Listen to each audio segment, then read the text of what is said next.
Hello there everyone and welcome to Crappy Reviews, where the games aren't always crappy, but the reviews usually are. I'm the Crap Gamer with you as always. Please take time out to hit the like and subscribe button if you enjoy the review. My channel has a ton of other great gaming reviews and gaming related content, so make sure to check that as well too.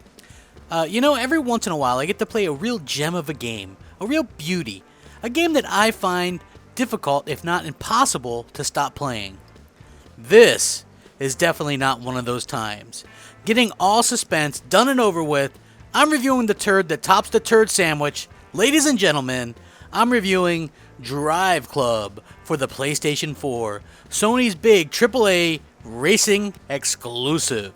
Now, as some of you or all of you may know, DriveClub was shown off at the PlayStation 4 reveal way back in February of 2013, and we were all promised the game at release of the PS4, as well as a free version for PlayStation Plus subscribers, thus making the sting of having to now pay to play online games a little bit easier.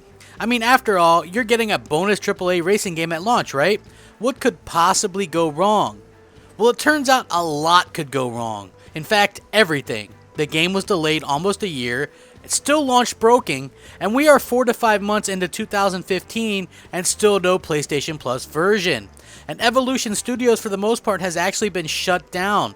They aren't making any more games and instead are focusing on making DriveClub a quote-unquote service in the future.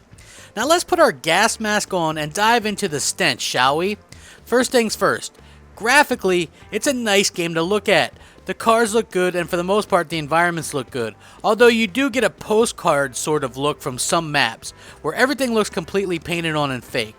The thing a lot of people will talk about is the weather, which does look good, but instead of it going to the side when it rains, it comes directly at you, and even in third-person car perspective, for some reason, it covers your screen. Like, why does the screen get wet? I don't understand this. Even in the cockpit view, I would understand this, but when you're in the third person mode, why can't you see anything? I don't get why the screen gets wet like this.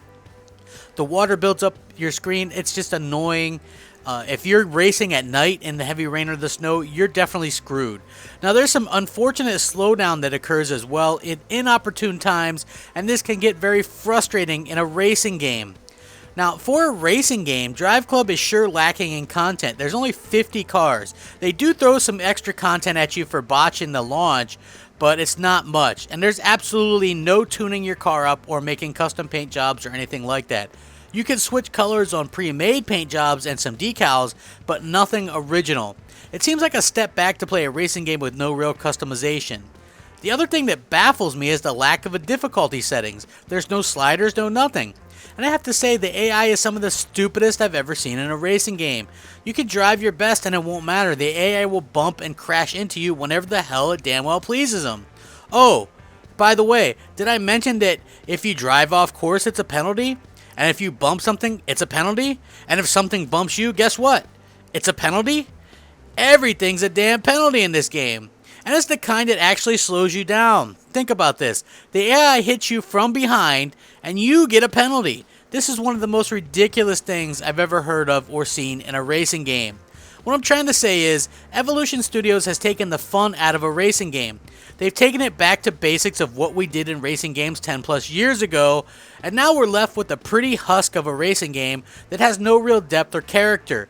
It's just completely generic. And speaking of generic, the soundtrack is god-awful, and almost all the cars sound generic and cheap, and basically they all sound the same.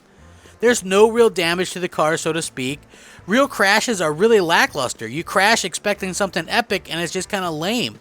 The social aspects of DriveClub premise is really a letdown because you can only do 6-person clubs in DriveClub, whereas coming from Forza Horizon 2, you could do 1,000-person clubs. And that's a much more socially interactive experience with meetups, and your clubs can go cruising together, and they actually work together, and it's much more socially inept, in my opinion.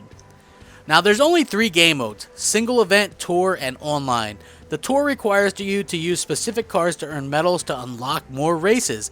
This gets incredibly boring because you'll be competing in the same races over and over again to earn the medals that you missed the first time around. The cars all handle like shopping carts with a tire that pulls to the left. We've all been there, right? DriveClub is an unforgiving, steamy pile of puke. and I can't think of a worse racing game outside of Monaco Grand Prix on the Sega Dreamcast. Just a horrible game and a horrible experience, and it seems to suck the fun right out of the room. Thankfully, less than 6 months after release, you can pick this flaming wreck up for under $20 like I did, if you're that much into wanting to hit yourself in the nuts. DriveClub is a definite drive dud, and it gets a 4 out of 10. Please remember to comment, rate, subscribe, rack 'em up. Thanks for watching. Crap Gamer, out.